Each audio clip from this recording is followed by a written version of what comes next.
All right, so we're back. In that last video, we talked about time alignment, and time alignment can mean the difference between a good production and a great production. Getting those words to align a little bit better is a great way to tighten things up. The next way to tighten things up, obviously, is with pitch correction. And since we're in Cubase, we're going to be using the Very Audio built-in system. So we're going to double-click this, and this is going to be very, very similar to what you might see in something like Melodyne or Auto-Tune. But it's got its own system, and it's very, very simple, which is what I love about it. But we're going to hit this Edit Very Audio button first.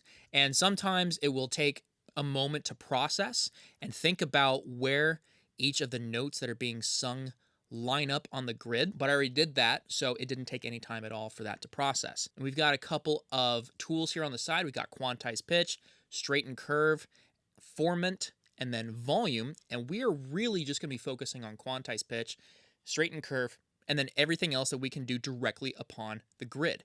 Now, in order to edit any of this, I want to go ahead and select all.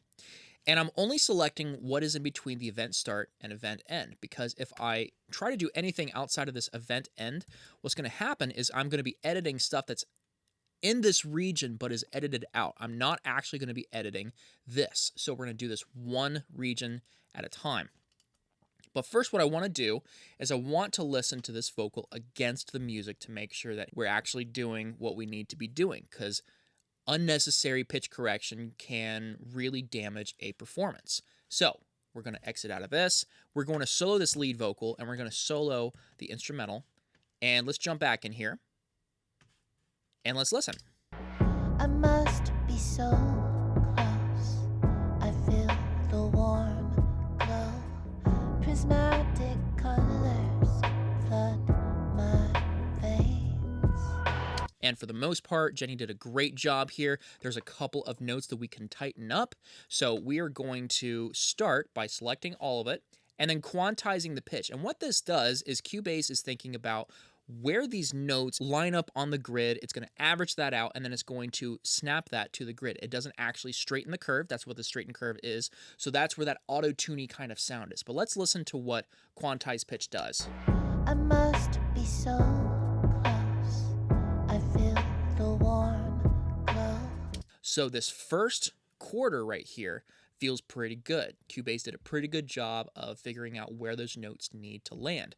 But there's some stuff in here, particularly this guy right here, that needs some extra work. It thinks that this is just one note, so we need to separate it and move it around the grid. So I'm going to move my cursor to just near the bottom of this clip.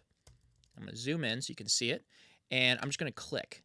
It's going to separate those. And then what I can do is I can use my arrows on my keyboard and move it up or down, or, I can move my mouse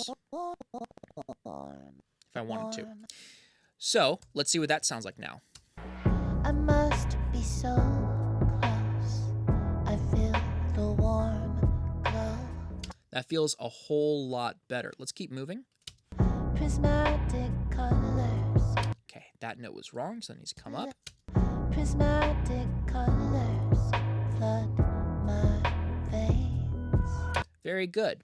Now, if we decide, hey, that's got a little bit too much movement in it, then we can go into our straighten curve and start to straighten it out. If we do too much, that's where that auto-tune kind of sound is going to really come in. I feel the warm glow. So use it to your discretion. I like to start with all of my notes with a little bit of straightening depending on how the performer sounds. So with this one, I think we can get away with about 10%, and that's just going to straighten everything out just a little bit. It's going to tighten the performance a little bit, and then when you're doing this across several different tracks, it's really going to help pull everything together. I must be so close. I feel the warm glow. Now I feel like this note right here is a little bit flat, so if I was to take my mouse and move it, I don't really want to snap it against another note. I want to do some fine movement. So I'm going to use Shift on my keyboard. And I'm going to move this up a little bit. I must be so close. I feel the warm glow. Prismatic Awesome. This is sounding pretty good. This note right here goes up a little bit at the end. I don't really want that. I kind of want it to stay straight. I could use the straighten curve, or if it's just the end, I can use my mouse and go to the very end and use this tilt function. And that's straightening out the curve at the very end. And I could do the very same at the very beginning.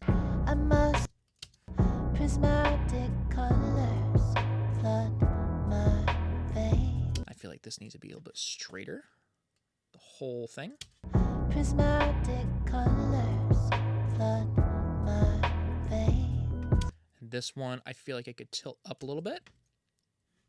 So she's starting more immediately on that note. Yeah. And so that's the very basics of pitch correction. Now, if we want to do the second one, if we want to do the double, there's something that I really like to do that helps me match the vibe of the vocal that I just pitch corrected, and that is with panning. So I'm going to take this lead vocal and shove it off to the left. And now we're going to go into our lead vocal 2. I could isolate it and try to understand what I did before and try to match it, but if I hear it, I'm going to have a much easier time matching that vibe and matching settings. So here we are in that second region. Let's go ahead and highlight it again. I'm going to quantize the pitch, straighten everything by 10%, and let's listen to both together. I must be so close. I feel the warm glow. Prismatic colors flood my veins. Yeah, so it's really close. There's a couple of things that Cubase thought was going on that weren't. So we need to split this just like we did the last one.